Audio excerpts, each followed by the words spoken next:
하나님의 말씀 묵독하겠습니다. 사무엘하 21장 1절부터 6절 그리고 14절 말씀입니다. 6월 마지막 주가 되니까 아니나 다를까 장마라는 소식이 들려오기 시작했습니다. 근데 이번 장마를 뉴스에서 보니까 굉장히 많은 비가 전국에 동시에 내릴 것 같다, 이런 얘기를 합니다. 많이 오는 데는 1시간에 300mm 정도의 비가 올 것 같다라고 얘기를 합니다. 그러면서 작년에 있었던 일을 하나 얘기하는데, 그게 강남역 침수 사건입니다. 아니, 강남 그 한복판에서 도로가 침수가 되고 또는 상가가 침수된다는 게 도대체 말이 되느냐 할 정도의 일이 벌어졌어요. 그래서 그 일이 있고 난 다음에 그러면 침수가 다 하지 않도록 하려면 어떻게 해야 되느냐 하는 것 때문에 대책을 강구했는데, 그 중에 하나는 그 물이 빠져나가는 그 관이 좀 작으면 그 비를 다 담을 수가 없으니 그래서 넘치는 거다. 그러니 큰 터널을 만들자, 그렇게 얘기를 했어요. 그래서 보니까 어느 정도 큰 터널을 만드나 봤더니요, 사람 키보다 높은 터널을 만들더라고요. 그렇게 해서 쫙 내려가게 만들어요. 근데 그것만 갖고는 대책이 다 된 게 아니랍니다. 그래서 금년에 장마를 앞두고 또 하나의 대책을 지금 시행하고 있습니다. 그것이 그 빗물바지에 놓여있는, 또 그 물 내려가는 통로에 있는 많은 찌꺼기들, 특히 담배꽁초들을 걷어내는 일을 하고 있습니다. 빗물이 내려가는 통로가 막혀 있으면 그 뒤에 터널을 아무리 크게 만들어놔야 소용이 없다는 거예요. 자, 내려가는 통로가 막혀 있으면 방법이 없습니다. 그것을 뚫기 전에는 피해를 당하게 되어 있어요. 그러므로 막힌 배수관이 있으면 뚫어야 되는 거죠. 근데 이런 일을 우리도 종종 경험합니다. 여러분 집에서 아마 자주 경험하는 일 중에 이런 일이 있을 거예요. 저희 집은 4식구가 살잖아요.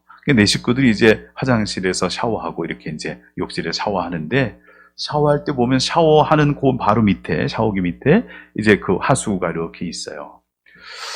그런데 모르겠어요. 다른 식구들은 어떤지 모르는데 저는 거기서 머리를 감으려고만 하면, 샤워를 하려고만 하면 흘러내려가는 문이 안 흘러내려가고 제 발위로 자꾸만 차오르는 거예요.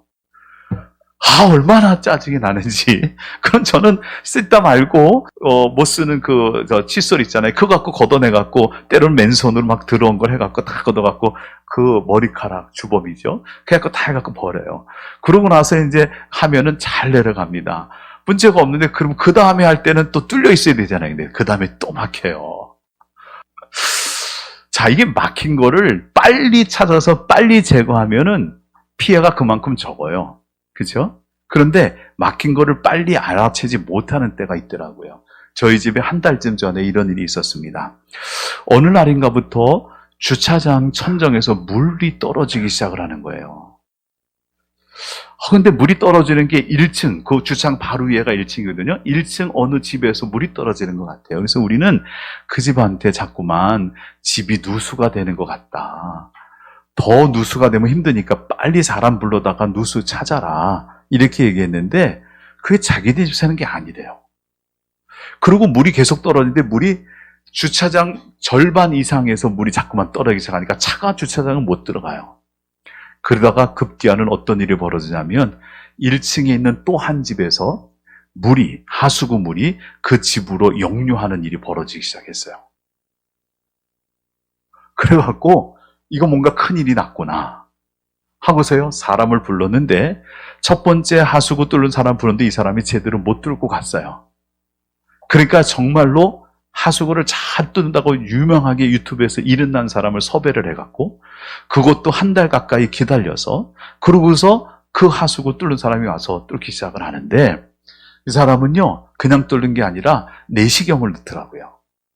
내시경을 쭉 넣어서 통로들을 다 살펴요. 그러다가 여기가 문제라고 딱 찾았어요. 근데 뭐가 문제였는지 아세요? 상상도 안 되는 게 문제였어요. 이게 하수가 맨 위서부터 내려와서 쭉 내려와서 마지막에 주차장 바닥까지 수직으로 이렇게 내려와요. 내려오다가 주차장 바닥 밑에 수도관이, 하수관이 깔려서 수평으로 이렇게 연결돼서 나가게 돼 있거든요. 근데 수직으로 내려오는 길은 다 뚫려 있대요. 근데 제일 밑바닥, 제일 낮은 곳에, 그것도 수직이 아닌 수평으로 내려가는 길 중간에, 글쎄, 지퍼백, 비닐 지퍼백 아세요? 그럼 물건 같은 게 넣어서 이렇게 하는 거 있죠? 비닐 지퍼백이 A4 용지 절반보다 좀 큰 거. 네, 그런 게 하나가 들어가서 그 통로를 딱 막은 거예요. 아니, 그걸 누가 버렸을까요?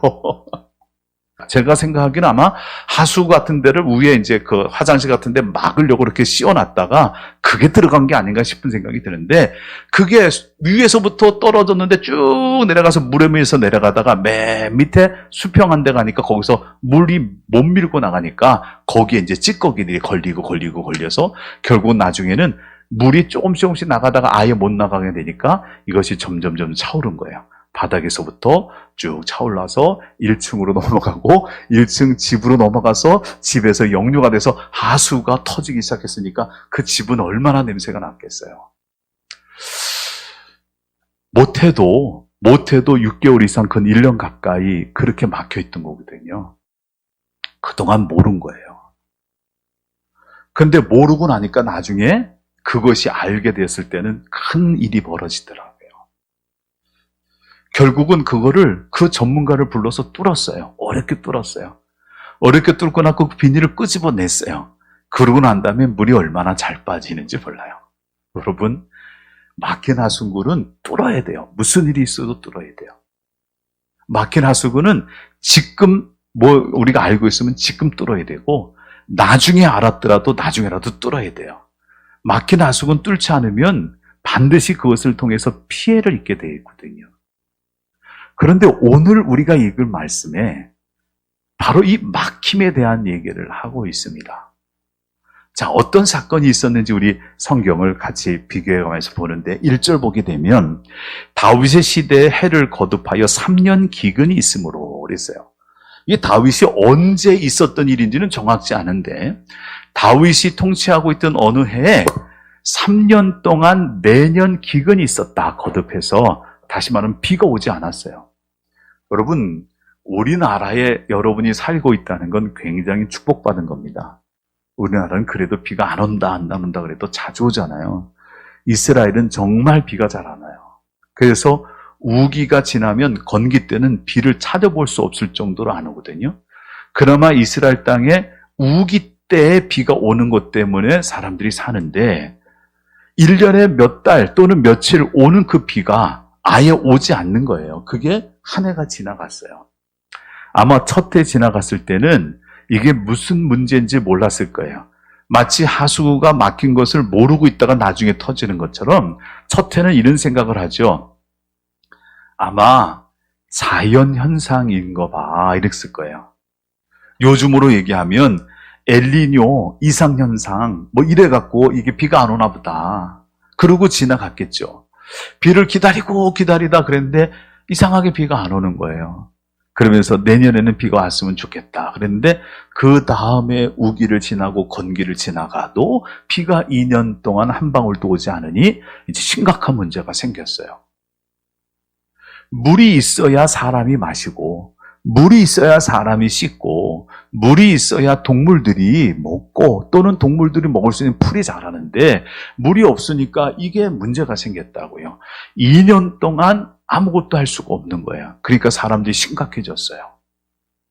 그러고서 설마 내년에는 괜찮겠지 그랬는데, 벌써 3년째가 됐는데도 여전히 비가 오지 않아요. 상상을 해보십시오. 우리나라에서 농사를 짓는데, 벼농사를 짓는데 비가 하나도 오지 않아서 3년 동안 벼 하나도 걷어들일 수 없었다. 쌀을 한 톨도 걷어들일 수 없다 생각하면 어떻게 될까요? 심각해지잖아요. 그런 현상이 벌어진 거예요. 그러니까 처음에는요, 이게 자연현상인가 보다라고 생각을 지나갔을 그 일을 3년쯤 되니까 뭔가 이상한 거예요. 그러니까 그때 다윗이 하나님께 그 땅을 위하여 기도를 시작을 했어요. 자, 다윗이 이때 기도했을 때 어떤 기도를 드렸을 것 같아요? 한번 생각해 보세요. 다윗이 두 가지 종류의 기도 중에 하나를 드렸을 거예요. 하나는 하나님, 비가 오지 않으니까 너무너무 힘듭니다. 마실 물도 없고 동물들에게 줄 것도 없고 나무도 자라지 않고 풀도 자라지 않고 이러다간 사람이 다 죽을 것 같습니다. 하나님, 이 땅을 긍휼히 여겨주셔서 제발 하늘의 문을 여시고 비를 좀 내려주세요. 우리가 비가 있어야 됩니다. 물이 있어야 됩니다. 이런 기도를 드리지 않았을까 상상이 돼요. 근데 또 이런 기도를 드리지 않았을까도 싶어요. 하나님, 비가 안 와서 못 살겠는데 도대체 왜 비가 안 오는 겁니까? 비가 안 오는 이유가 뭐예요? 이러고 기도 드릴 수도 있었겠죠. 자, 여러분이라면 두 기도 중에 어느 기도를 드렸을 것 같으세요?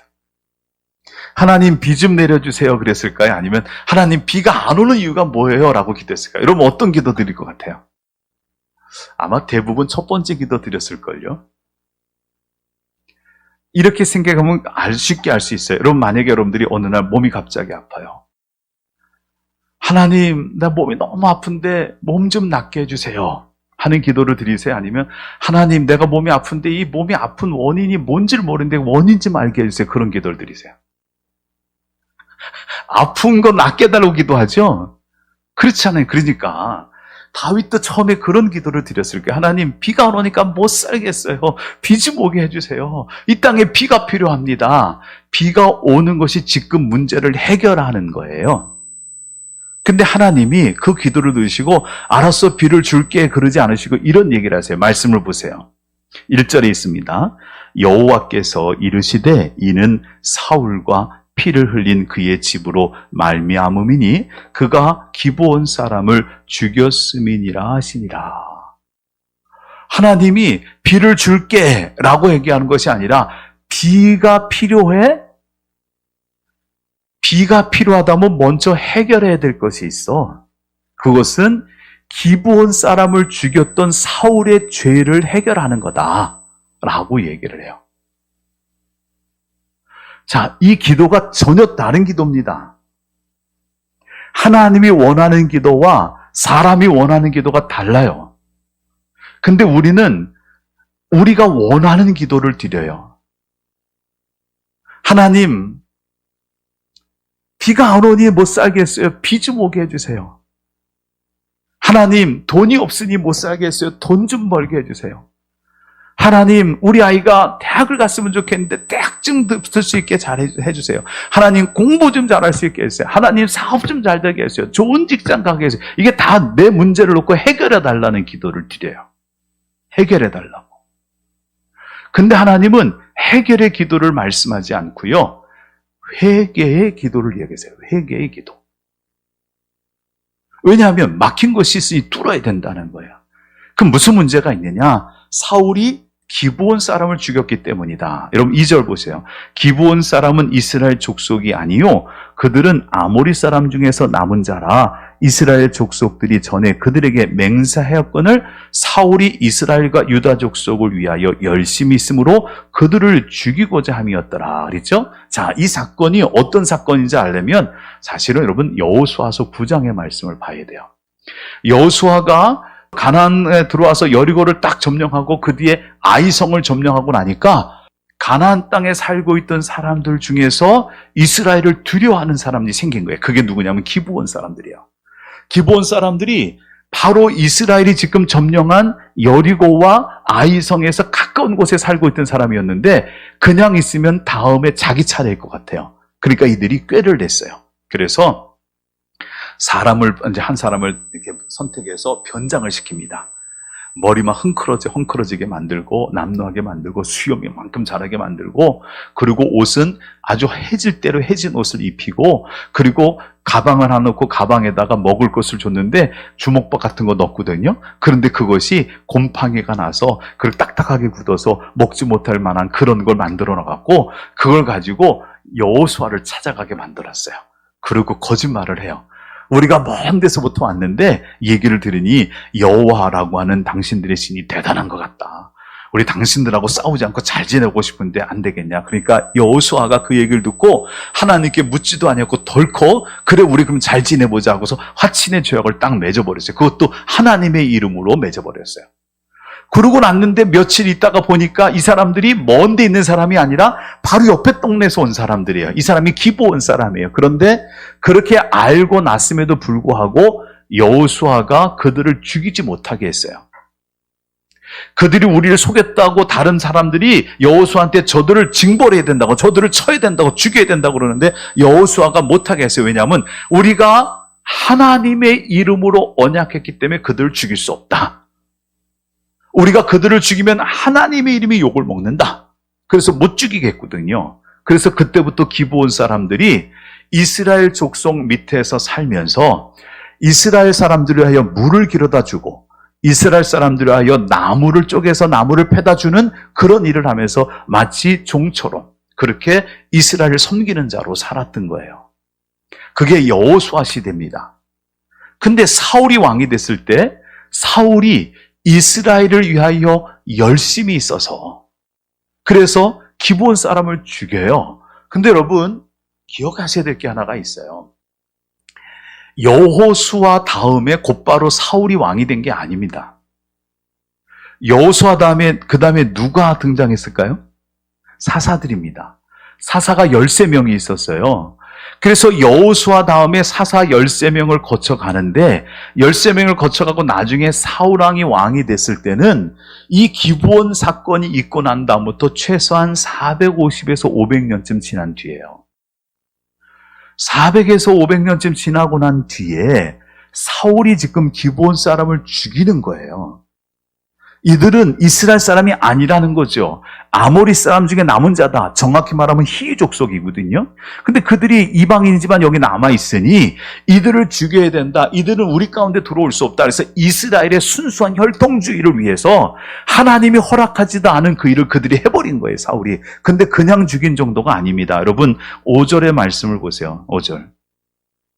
그들이 왕께 아뢰되 우리를 학살하였고 또 우리를 멸하여 이렇게 얘기 나오죠. 학살했다는 거는요 한두 사람 죽인 게 아니잖아요. 학살했다는 건 무차별로 죽인 거예요. 멸하려고 한 사람도 남기지 않으려고. 그러니까 얼마나 잔인한 살육을 했어요.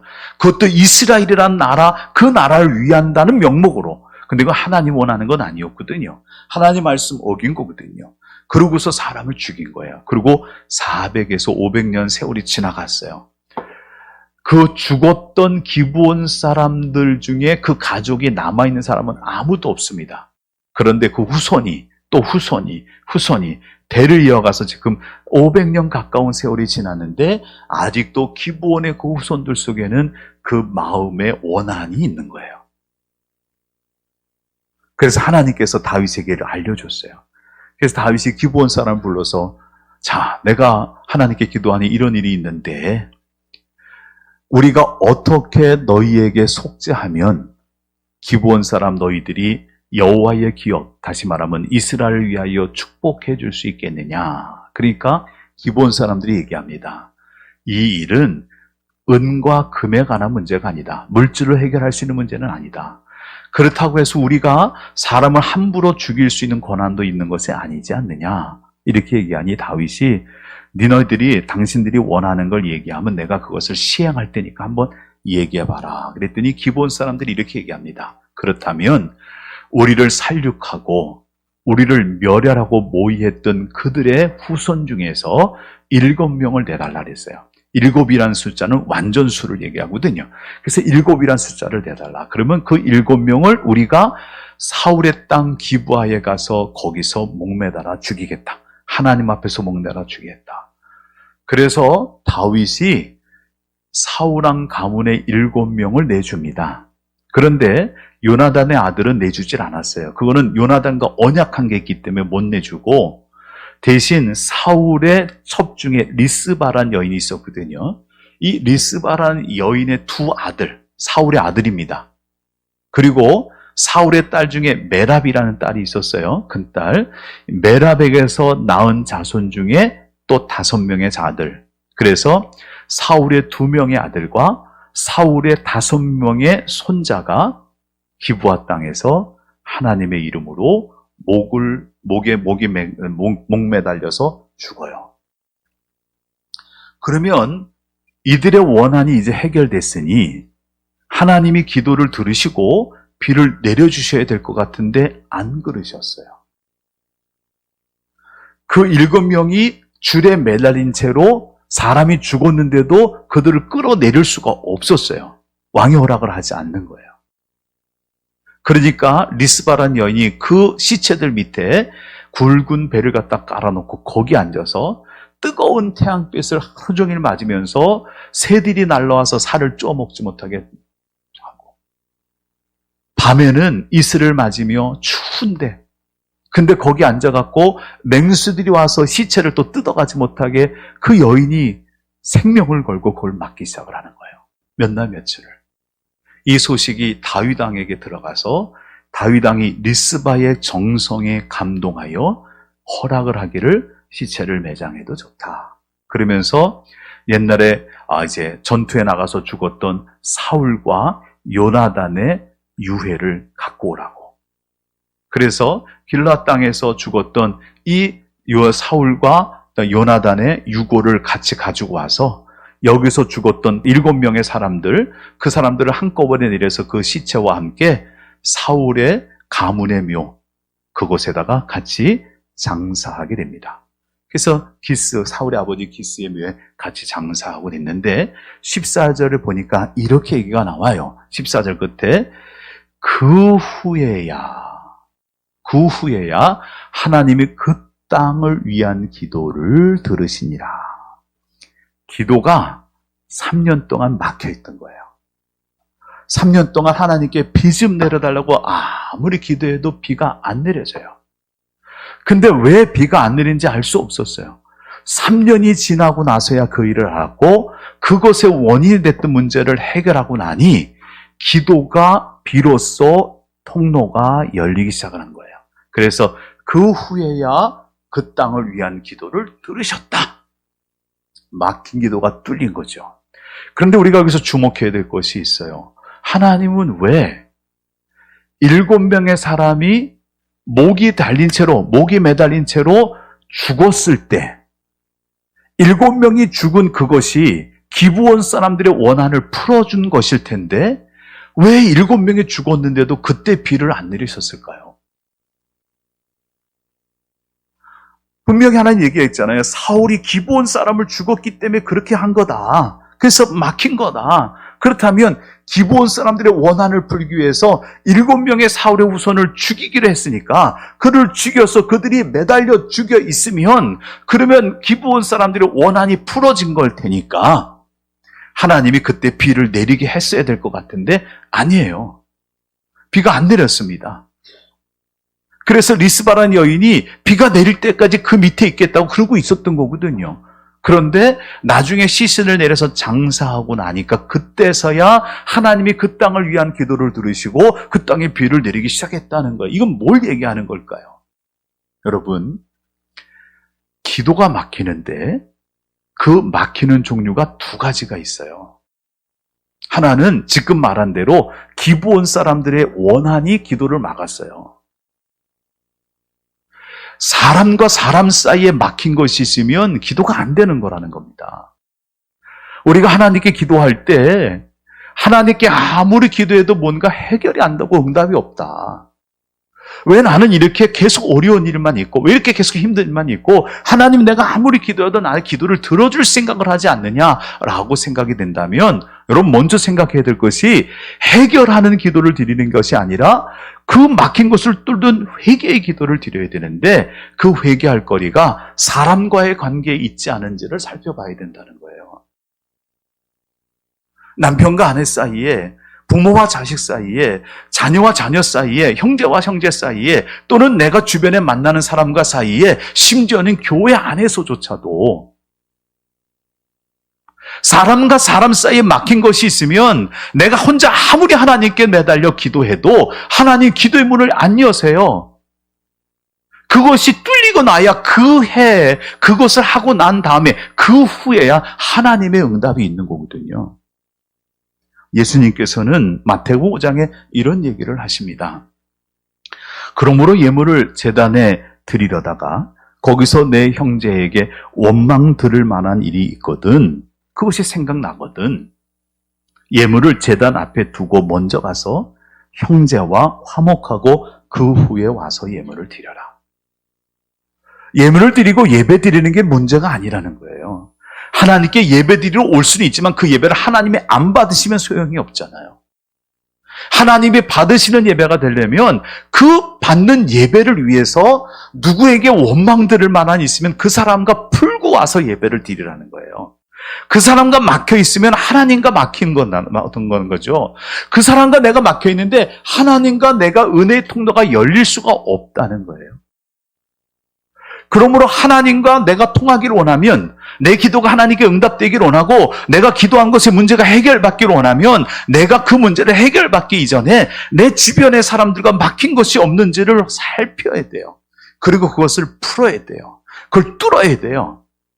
그걸 해결하지 않으면 기도는 막히게 되어 있는 거예요.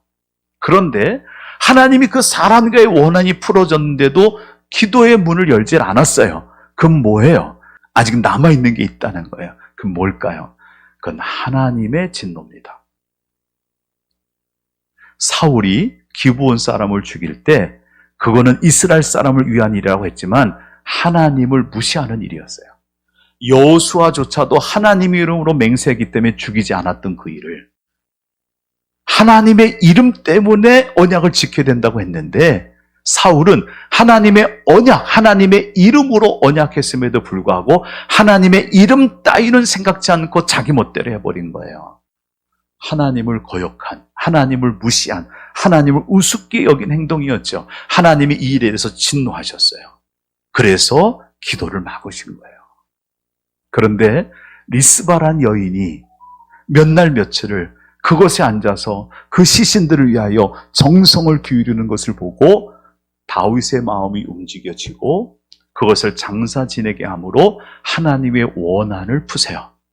그러고 나서야 기도의 문이 열리는 거예요. 하나님과 막힌 것이 있으면 기도에도 안 뚫리는 거거든요.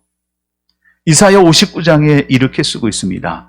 여호와의 손이 짧아 구원하지 못하심도 아니요, 귀가 둔하여 듣지 못하심도 아니라 오직 너희 죄악이 너희와 너희 하나님 사이를 갈라 놓았고 너희 죄가 그의 얼굴을 가리어서, 너의 죄가 하나님의 얼굴을 가린 상태가 돼서 하나님께서 너희에게 듣지 않으시게 함이니라.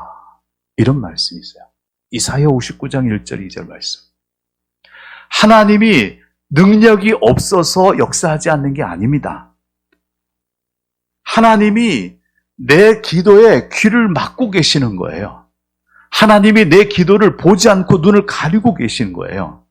하나님의 손이 짧아 구원하지 못함도 아니고 하나님의 귀가 둔하여 듣지 못함도 아니다. 하나님이 내가 기도하고 있는데 하나님이 어디 마실 가셨나? 하나님이 주무시기 계시나? 이런 얘기를 우리가 종종 하거든요. 왜? 기도응답이 없으니까. 그런데 하나님이 응답하지 않는 데는 분명한 이유가 있는 거예요. 내가 하나님과 나 사이에 막힌 것이 있고 내가 하나님께 해결해야 될 것이 있으면 그게 풀어지기 전에는 절대로 기도가 열리지가 않습니다. 뿐만 아니라 하나님과는 제대로 돼 있는 것 같은데 사람과 막혀 있으면 내가 하나님께 기도해도 그 응답은 막히는 거예요. 오지가 않습니다. 오늘 이 얘기는 사람과의 쌓여진 원한에 막힌 것을 풀고 하나님께 죄지어서 쌓여뒀던 진노의 원한을 풀고, 그래서 하나님과의 통로가 열려지고 사람과의 막힌 것이 뚫어지게 될 때 비로소 그 후에야 하나님께서 그 땅을 위한 기도를 들으셨다라는 거예요. 우리가 하나님께 예배드리고 하나님을 섬기는 일을 하지 않습니까?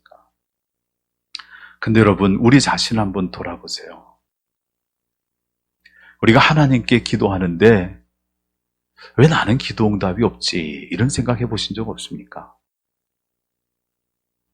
또 내가 하나님을 믿는데 하나님을 믿으면 복받고 축복받고 평안하고 형통하고 잘 살아야 될 것 같은데 하나님 믿는데 왜 나는 어려운 일이 오고 그 어려운 일에 대해서 하나님께 기도해도 하나님은 내 문제는 왜 안 들어주시나 이런 생각해 보신 적이 없으십니까? 그렇다면요, 그건 다른 문제가 아닙니다. 3년 동안 비가 오지 않았어요. 먹고 살 것이 없을 정도로 비가 오지 않았어요. 무슨 노력을 해도 그 문제가 해결되지 않았어요. 그건 하나님의 사인이거든요. 내가 아무리 기도해도 아무런 역사가 나타나지 않고 점점 힘들어지고 점점 어려워진다면 하나님의 사인인 거예요. 그때는 해결하는 기도를 드리는 것이 아니라 회개하는 기도를 드려야 돼요. 근데 우리는 회개하는 기도는 드리지 않고요, 해결하는 기도만 드려요. 그러니까 해결이 안 되는 거예요. 여러분, 오늘 말씀 우리에게 하나님께서 해결하는 기도를 드렸는데 안 되면 회개할 거가 없는지를 살피라고 말하는 거예요. 기도하다 보면 하나님이 알게 하실 거예요. 다윗에게 알게 하신 것처럼. 그 문제는 내 문제일 수도 있어요. 그리고 그 문제는 지금 문제가 아니라 아주 오래전의 문제일 수 있어요. 이게 450년, 500년 전의 문제잖아요. 그 문제는 내 문제가 아니라 내 아버지, 어머니 또는 내 조상들의 문제일 수도 있을 거예요. 그런데 하나님이 깨닫게 하는 그 문제에 대해서 내가 풀어야 돼요. 그게 뚫려져야 기도의 문이 열리고 기도의 문이 열려야 하나님이 비로소 해결의 응답을 주시는 거거든요. 그래서 다윗의 3년 기근은 회개함으로 하나님의 진노를 풀고 사람의 원망을 풀므로 말미암아 그 문제가 해결돼서 그 땅에 비가 내리기 시작하고 그 뒤로 이스라엘 백성들은 살아날 수 있었던 거예요. 자, 오늘 우리 이제 잠깐 눈을 감고 우리 기도하겠습니다. 자, 우리를 돌아봅시다. 기도해도 잘 되지 않으세요? 하나님을 믿어도 잘 되는 일이 없는 것 같지 않으십니까? 잘 사는 듯 하다가 자꾸만 답답하고 힘들어지지는 않으세요? 앞이 보이지 않고 길이 안 보이고 답답해서 못 살겠다 생각은 없으십니까? 왜 그럴까요? 하나님을 나름대로 열심히 믿는데 왜 삶은 답답한 일이 계속 있을까요? 하나님은 우리에게 이렇게 말씀하십니다. 하나님과 막힌 것이 있다면, 그 죄가 있다면 풀고 뚫어야 된다고. 사람과의 막힌 것이 있다면, 사람과 편안하지 않은 문제가 있다면 그거 해결해야 된다고. 우리 이제 기도할 때 하나님 앞에 조용히 기도합니다. 하나님, 지금 생각나는 기도로 하나님과 막힌 것이 있다면 지금 회개하시고요. 사람과 불편한 관계, 마음속에 원망의 관계, 또 사람 사이 사람에 대해서 좋지 않은 마음의 감정들, 이런 것들을 가지고 있어서 내가 막혀 있는 것을 알았다면 하나님께 이 시간 회개하는 시간을 가지시고 그걸 뚫겠노라고, 해결한다고 기도하는 시간을 가졌으면 좋겠습니다. 우리 잠깐 기도하지만 이후에 돌아가서 이 한 주간은 그 문제를 해결하고 오시기를 바랍니다. 잠깐 기도하겠습니다.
기도하겠습니다. 하나님 이번 주간에는 내가 사람과의 관계에서 불편한 문제가 있는 것은 아닌지 돌아보게 하여 주시고, 하나님 말씀하시는 대로, 깨닫게 하시는 대로 우리가 순종하여 그 문제를 풀어갈 수 있게 하여 주셔서 우리의 삶에 막힌 기도의 통로가 열리고, 그 후에야 하나님이 들으셨다 하는 것처럼 우리의 기도도 이제 하나님 귀에 들려지고, 또 하나님이 들으시고 우리에게 응답하시고 우리의 삶의 문제를 해결하시는 그런 은혜의 역사가 있는 삶을 살도록 인도하여 주시옵소서. 예수님의 이름으로 기도드립니다. 아멘.